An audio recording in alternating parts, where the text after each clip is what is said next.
Welcome to episode 3 of Monday through Friday, Cellular Agriculture for a Pandemic-Free Future. My name is George Ortega, and it is 4:36 p.m. on Thursday, July 9th. And as I said, I'm going to keep going over these points until you and everybody else gets that the only way we're going to be free of future pandemics is to stop farming animals, transition from farming animals through factory farms, family farms, to a much less cruel, much healthier, and much less, unbelievably less pandemic risk strategy of growing our meat, dairy, eggs, fish through cellular agriculture in laboratories, sanitized, sterilized environments, rather than in these factory farms where most of our food products, meat, fish, dairy, eggs, come from, that are breeding grounds for pandemics. All right, so let's get to this. Now, I devoted a lot of time yesterday to the morality of this and the religion. So it's not like I'm not going to continue doing that, because it's extremely important. 80–90% of you believe in God or a higher power. It's important that we go over this. Keep on doing these episodes after I take a shower. My eyes are a bit red. Anyway, so, all right, so let's begin. Now, let's deal with the morality briefly. I mean, what you and your friends, your family, pretty much everyone in the world, in the United States, there's about 2 or 3% of us who are vegan, who aren't part of this problem. But the rest of you, what you're doing is so unbelievably irresponsible, cruel, evil. I mean, you could be, think about it. I compare this evil to like the Holocaust and slavery. You could be a slaveholder and be less evil than what you're doing by being complicit in this factory farm system, buying products from these factory farms. You get them at a cheaper price, sure, but the price that you pay, the price that these animals pay, $70 billion a year. That they're either abused or tortured in a lot of ways. And the price we all pay now through pandemics like this, this almost $4 trillion and counting, it'll probably be up to 7 or 8 trillion to address the effects of this pandemic.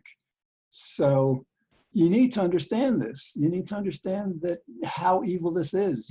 You could be a slaveholder and be less evil than doing what you're doing. Because if you doubt this, if you were ever given a choice, well, you can either be a slave or you can be one of these animals in these factory farms, I guarantee you'd choose to be a slave. Same with the Holocaust. If somebody said, well, you can either go through what the people in the camps went through at the Holocaust, or you could be one of these animals like a pig or a chicken or a cow in these factory farms, I would guess you would choose the concentration camp. That's how horrible what you're doing is.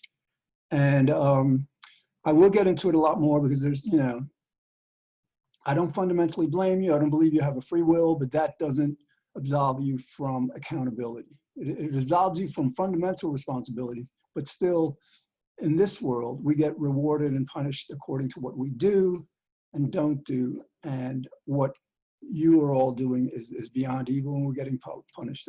And this punishment will stop once you get this, and once our country gets this, once the world gets this.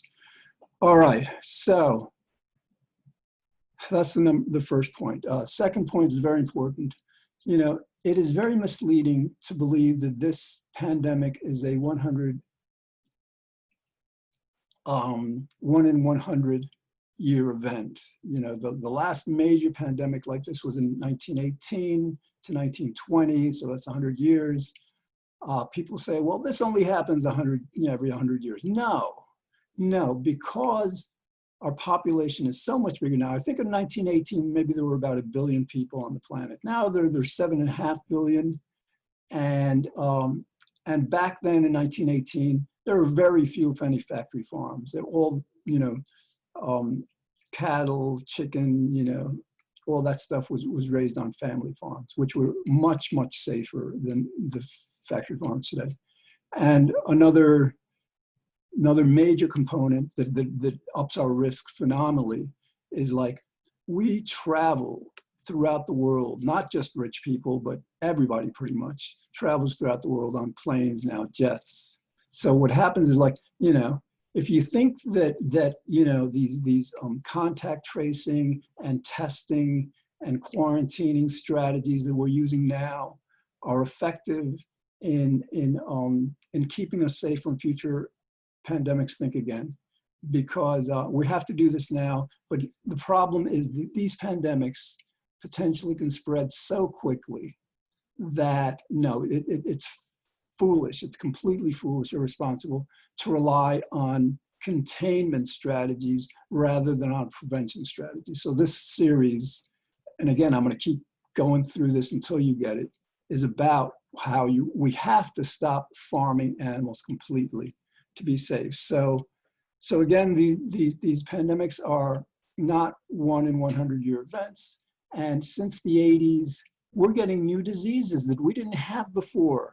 You know, let me just briefly, Nipah virus, Ebola, COVID-19, Asian flu, London flu, HIV, AIDS. I mean, these are like major new diseases.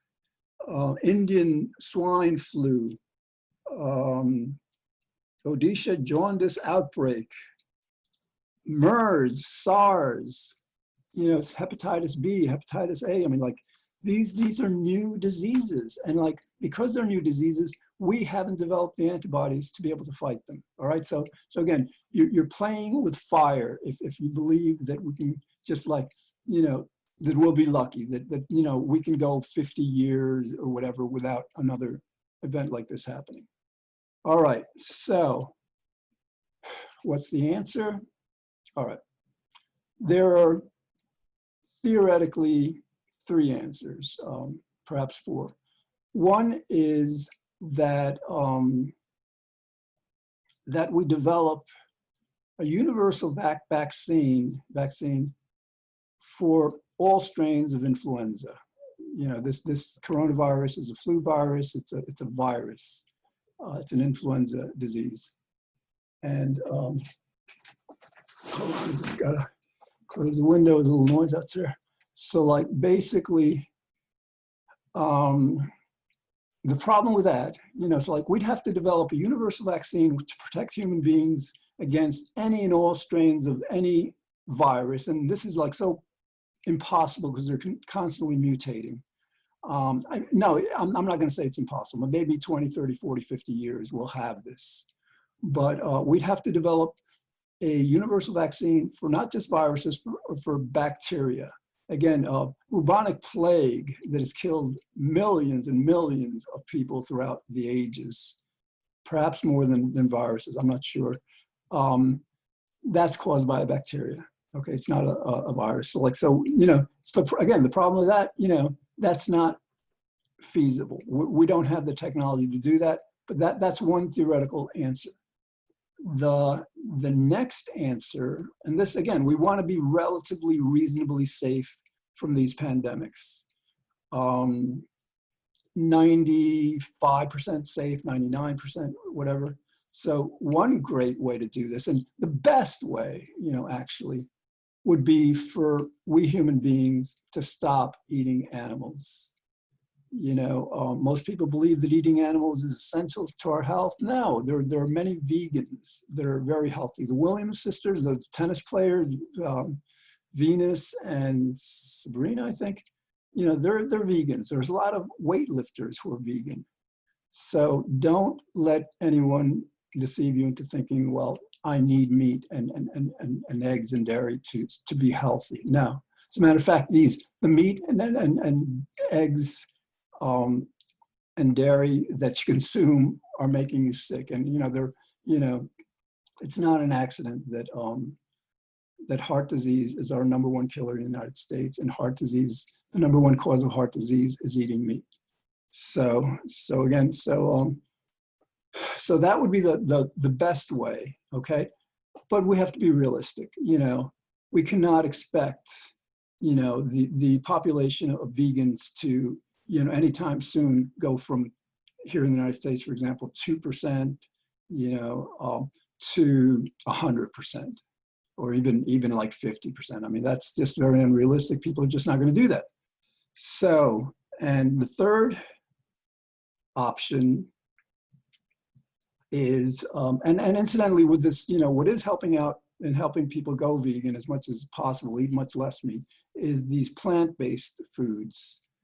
But again, people like the taste of meat. People are accustomed to it, you know, meat, dairy, fish, eggs. They just don't want to go through they don't want to deprive themselves of this, that human beings have been eating for 10,000 years or longer.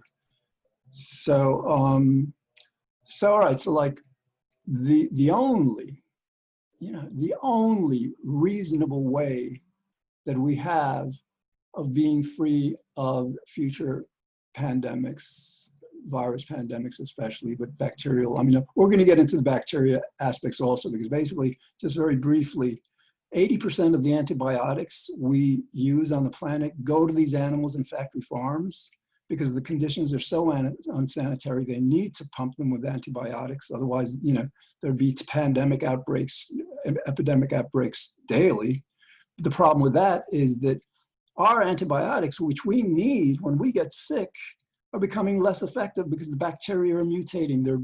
They're becoming antibiotic resistant because we're using 80% of our antibiotics in these factory farms. So, all right, so anyway, so like, again, the only way we have of being safe from a pandemic is to completely end the farming of animals, not just here, but in every country in the world, and transition, if we want to continue eating meat, fish, dairy, eggs, which, you know, if no cruelty is involved, and no, there's no risk of pandemic, you know, it's not really so terrible, you know. So like, that is our only option. So like, again, let me briefly describe this new technology. It was like, people have been working on it. William Van Eelen worked on it for decades. Mark Post, a doctor from the Netherlands, basically, he provided the first proof of concept demonstration that this technology is viable, is feasible in London in 2013, which is, you know, I don't think it's a coincidence. I think there's, you know, at a time when we need to stop eating meat from animals raised in farms, we have this new technology just comes up, just, you know, again, it's been proven to work 7 years ago, you know, so we're extremely lucky in that, but we have to take advantage of that fortune. So, so again, so like, we have to grow our meat, fish, dairy, eggs in these sanitized, sterile environments. They're called like bioreactors. They're like, they're fermentators, you know. It's like the way you create beer in a way, but it's completely sanitary. And like, I just want to like go through the, you know, how harmful the meat we eat now is, because like, it's not just these pandemics that meat and fish and dairy and eggs that we eat now cause us harm. So here's the difference, and this is like from a report that I was like,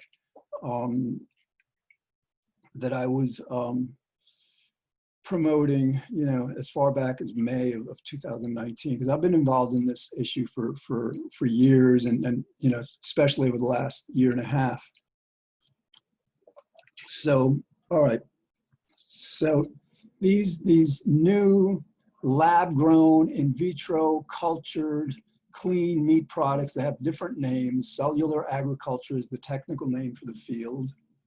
They are, all right, the meat we eat now is contaminated by fecal matter. It's hard to avoid. It's pretty impossible to avoid. You know, you know, when you rip open a cow or a chicken, and it's hard for some of that feces in the animal to not get onto the meat that you're eating, and it causes diseases. And so this new meat because it's created in sterilized situations, sterilized environments, laboratories, factories, really, whatever. They are free, completely 100% free of fecal matter. Virtually 100% free of bacteria like E. coli and Salmonella that create a lot of diseases. A lot of, they kill people. I mean, like they routinely have to recall, products, lettuce. It's not just the farm, whatever, but all right. So, all right, these new products, a problem with the meat we eat now, it has a lot of cholesterol. So these new products can be made cholesterol free. They can be made saturated fat free, lactose free for people who are lactose intolerant, antibiotics free. Again, that's unbelievably important. Growth hormone free. These chickens are pumped up with growth hormones, so they grow so fat so quickly their legs can't even support them, which is tragic. I mean, like it's another way of severely abusing these birds. So they're pesticide free, fungicide free, and free of the pathogens. The pathogens that cause bird flu and anthrax and swine flu and listeriosis. So basically these new foods that will be made in labs, and I think this is inevitable. Like I'm doing this until it happens, but you're gonna get this. As we're coming out of this, people are gonna it's gonna dawn on them, oh my God, we're never gonna go through this again. And so you're gonna see that not only are we gonna need to transition to this lab-grown meat, fish, dairy industry, cellular agriculture to prevent pandemics, but also you're going to realize that these new foods are so much healthier for us than again the meat, fish, dairy, and eggs that we get from farmed animals. All right, so here's the problem. Again, this is an entirely new industry, and incidentally, some really evil people on the planet are the people who own and run factory farms, because they are doing as much as they can to prevent this new industry from getting off the ground. For example, the milk producers, the Dairy Association, they file lawsuits. They threaten these new companies with lawsuits. They do, again, everything they can to stop these products from coming to market. And that's beyond evil. That's kind of like the SS, the Nazis, in World War II, who, killed a lot of Jews, a lot of people. And they were asked, well, I was just doing what I was ordered, which, all right, in their case, it's perhaps a bit more understandable because they probably would have been killed if they didn't do what they're doing. But these farmers now, the farming industry, the livestock industry, it's greed. Yes, they would lose their livelihood, but or they have to change. I mean, they would have to transition from farming these animals to maybe this new industry of growing them in safe environments. So yes, I'm not saying that they wouldn't have to sacrifice, but a lot of industries have sacrificed like this before, and so for them to be trying to stop this new industry again is beyond evil. And these people are your enemy. They're the enemy of your children, your grandchildren. So, all right, the industry is greatly underfunded. Altogether, there's easily less than $500 million invested in this new industry. Okay, so my point is, let's say you were given. Let's say our country was given a deal by the insurance company, theoretically that, we can keep you from spending $4, $5, $6 trillion on the next pandemic, but you're going to have to give us some insurance money for this protection, right? This is like how, medical insurance works, how, liability insurance and all that, it's just basic insurance. So you want to ask yourself, how much do you believe this insurance would be worth that would save us from future pain and suffering, the economic turmoil, collapse, this surreally, you know, punishing distancing we're going through, how much would that be worth to this country, for example? All right, you know, ballpark figure, 50 billion. You know, because like, again, we just spent almost $4 trillion addressing this pandemic, and we're not done yet. You know, there's about 12% of the population now that's unemployed. That's higher than it's ever been since the Great Depression. We need to put these people back to work. We need, you know, we're spending, so in other words, like $50 billion to invest in this new industry so that we don't have to wait 10, 15 years that we may have to wait under the current rate of funding for this industry. If we spend $50 billion to fast track this industry now, we can be safe from the pandemic. So that, I think, is a bargain. You know, $50 billion now, so we don't have to spend, and this is just, you know, this is just the United States, you know, spending 4, 5, 6 trillion, or, you know, we're gonna probably spend 7 or 8, who knows? But think of the rest of the world, you know, it's gotta be like 10, 20 trillion dollars our economy is losing. This is like the loss of jobs, loss of lives, loss of livelihoods, you know. So again, $50 billion is a bargain, okay? You need to understand that.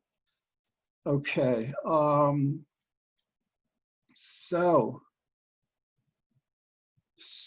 yeah, again, if we don't make this investment now, again, getting back to this understanding that no, this is not a 1 in a 100 year event, that we may have an event like this happening in 3 years, in 4 years. As we're coming out of this, we might be hit by another one, because these outbreaks of infectious diseases that are zoonotic, that come from animals, whether from bats to chickens to humans or in other ways, they come from animals. They are increasing, and it's just a matter of time. It's not like if, it's when. And they could conceivably come, like we come out of this in, let's say, 3 years. In 7 years, we have another outbreak, you know, pandemic like this. So, okay. So, you know, basically we have to appeal to our politicians. So like, what do you do? All right, we've got about 5.5 minutes. I think I've covered this relatively well. Basically, this is the message we have to get across to people. You know, the morality component is important. A lot of these companies, like there's about 40, 50 startups who are pioneering this new industry.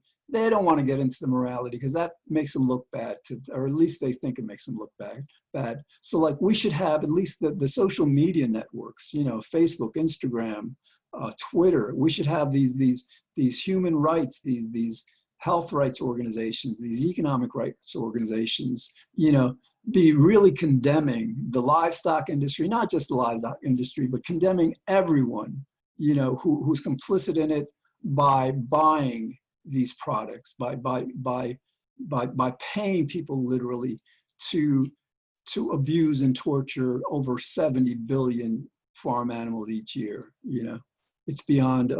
So basically, you know, I'm gonna be doing this, you know, a daily or Monday through Friday episode on this until it happens. There's no reason it shouldn't happen. There's no reason it shouldn't happen soon. This funding is given. You know, these companies that exist, they should get a lot more money. We should get more companies being formed. You know, this industry should just skyrocket in terms of its personnel, its resources that they have to address this. And we're doing the same thing now, like with searching for a vaccine. You know, the last time, you know, the fastest a vaccine has been brought to market was to address the 1957 pandemic. You know, that was the last, well, I think we had a 68 pandemic, whatever, but the 57 pandemic was major, and it took 4 years. So like, we're fast tracking that. We're going to try to get that, you know, a vaccine for this within a year and a half. We can't do any better. But so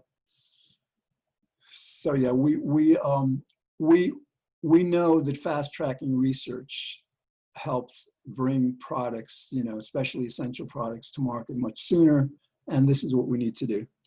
All right, so, you know, as a viewer, you know, you've got a job. You know, like, if you don't believe me, Google this stuff. This is not controversial.